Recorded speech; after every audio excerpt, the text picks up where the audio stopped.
শেষে এলো খুশির ঈদ। রমজানের ওই রোজার শেষে এলো খুশির ঈদ।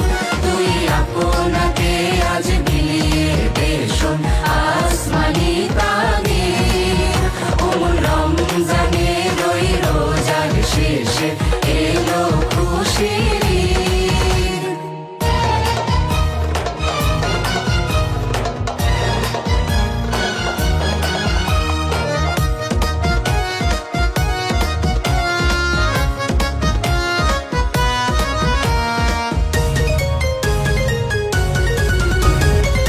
আজ পড়বি ঈদের নামাজ রে মন সেই গাহে।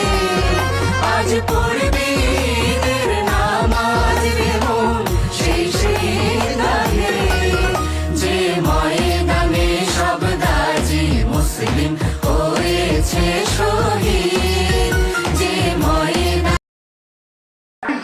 আমার জালালে আমার বুজুর্গের পেশাব আমি তাদেরকে আমি যারা ঈদের নামাজ এক মাস রোজা রাখার পরে ঈদের নামাজ 2 রাকাত নামাজ পড়ার পরে ময়দানে ছুটে আসি।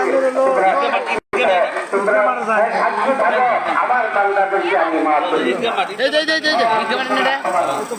আগে ডাকিয়ে নিয়ে গেল 40 টাকা আগে ডাকিয়ে গেল। হ্যাঁ একটা রমজানের তরুণাম তো ধরা খাইছে। ছয়টা রোজা রাখার জন্য চেষ্টা করি। পুরুষরা আসলে রোজা রাখার কম অভ্যাস।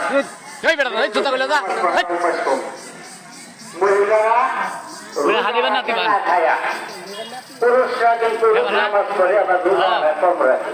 ঠিক না?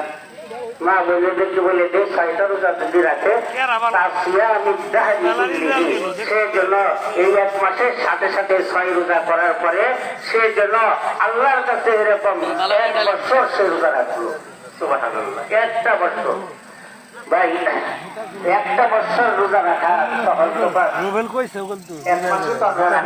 আর কওমি মাদ্রাসা যেখানে লিল্লা বোর্ডিং আছে সকলেই খেয়াল রাখবেন সবসময় মাদ্রাসাগুলো যেন আল্লাহ কবুল করেন। জাকাত এবং ফিতরা যদি থাকে আপনার মাদ্রাসা দিতেন আপনারা ইনশাআল্লাহ দেওয়া যাবে। আল্লাহু আকবার।